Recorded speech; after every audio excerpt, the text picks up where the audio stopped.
பொருளாசையினால் நிரம்பி இருந்த யூதாசுக்கு இரக்கம் கிடைக்கவில்லை. ஏதோ கடைசி நேரம் அவன் காட்டி கொடுக்கவில்லை. அவன் 3 வருடமும் பண பித்து பிடித்தவனாய் இருந்ததைத்தான் நம்மால் பார்க்க முடிந்தது. அந்த மரியாள் அந்த விலையேற பெற்ற நலத தைலத்தை ஊற்றும் போதே சொல்லுகிறான், பணத்தை எடுத்து ஏழைகளுக்கு கொடுக்க வேண்டுமாம் என்று சொல்லி அந்த பணத்தையும் தான் எடுத்து கொள்ளுகிற அளவிலே அவனுடைய இருதயம் பணத்தினால் கரைபட்டு இருந்தது. நீங்கள் புரிந்து கொள்ள வேண்டும், இந்த உலகம் என்னை ஏதோ ஒரு வகையில் அடிமைப்படுத்துகிறதா, ஆண்டவருடைய வருகைக்கு ஆயத்தமாக விடாதபடி, ஆண்டவரோடு நெருங்க விடாதபடி, ஆண்டவரோடு உறவாட முடியாதபடி, அதுக்கு பேர் தான் பாவம், வேறொன்றும் அல்ல. அதனால்தான் விபச்சாரக்காரனையும் வேசிக்காரனையும் பொருளாசைக்காரனோடு சேர்த்து எழுதியிருக்கிறார். நாம் கண்டிப்பாக விபச்சாரக்காரனாய் வேசித்தனம் பண்ணுகிறவர்களாய் இருக்க மாட்டோம். ஆனால் பொருளாசை என்பது நம்முடைய வாழ்க்கையில் கொஞ்சம் கொஞ்சமாய் நுழைந்துவிடும், நம்மை கரையாக்கிவிடும். அதனால்தான் உலகத்தால் கரைப்படுத்தப்படாதவர்கள் இவர்களே. வெளிப்படுத்தல் 14 சொல்லப்பட்டிருக்கிறது, என்ன உலகத்தால் கரைப்படுத்தப்படாதவர்கள் ஆட்டுக்குட்டியானவருக்கு முன்னாக இரவும் பகலும் அவரோடு கூட இருப்பார்கள் என்று வேதம் சொல்லுகிறது.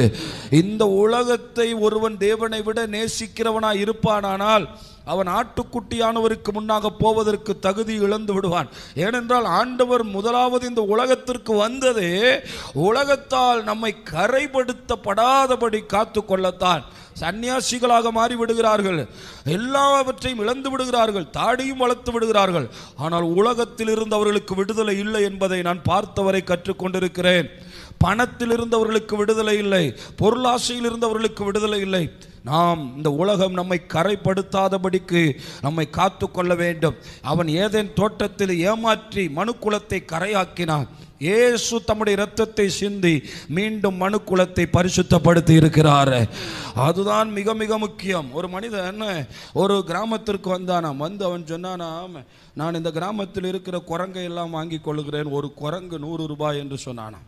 உடனே மக்கள் எல்லாம் குரங்குகளை பிடித்து என்ன கொடுத்தாங்களாம், இவனுக்கு ஏதோ பைத்தியம், பரவாயில்ல நமக்கு ஒரு 100 ரூபா கிடைக்குதே அப்படின்னு சொல்லி குரங்கை கொண்டு வந்து கொடுத்தாங்களாம். இவங்களுக்கெல்லாம் ஒரே சந்தோஷம், எவ்வளோ கிடைக்குது, 100 ரூபாய் கிடைக்குதுன்னு. அடுத்து சொன்னானா, இனிமேல் குரங்கு எல்லாம் யார் பிடிச்சிட்டு வர்றீங்களோ அவங்களுக்கு 200 ரூபா அப்படின்னு சொன்னானா.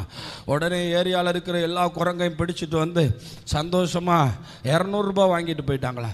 அடுத்து திடீரென்று 3வது ஒரு அறிவிப்பு சொன்னானாம், 500 ரூபாய் இப்பொழுது குரங்கை கொடுக்குறவங்களுக்கு அப்படின்னு சொன்ன உடனே நம்ம ஆட்கள் எல்லாம் ஓடி ஓடி போய் குரங்கை பிடிச்சிட்டு வந்து எவ்வளோ வாங்கிருச்சு, 500 ரூபாய் வாங்கிருச்சான். அடுத்து சொன்னா, இனிமே குரங்கு பிடிச்சி தர்றவங்களுக்கு எவ்வளோ ரூபா, 1000 ரூபா. நான் பார்த்தா இவங்க என்ன பைத்தியம் எதுவும் பிடிச்சிருச்சா, 1000 ரூபா சொல்கிறானே குரங்கு அப்படின்னு சொல்லிட்டு அந்த வியாபாரம் பண்ண முதலாளி திடீர்னு காணாமல் போயிட்டானா. 1000 ரூபாய் சொல்கிறானே அப்படின்னு சொல்லிட்டு இவங்கள்ட்ட வாங்கின குரங்கையெல்லாம் ஒரு இடத்துல அடைச்சி போட்டிருக்கான்.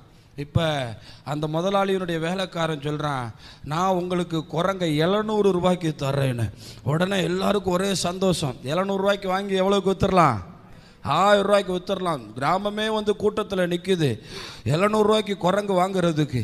எல்லோரும் வந்து வரிசையில் நிற்கிறாங்க. கடைசியாக எல்லோரும் 700 ரூபாய் கொடுத்து குரங்கை வாங்கினாங்க.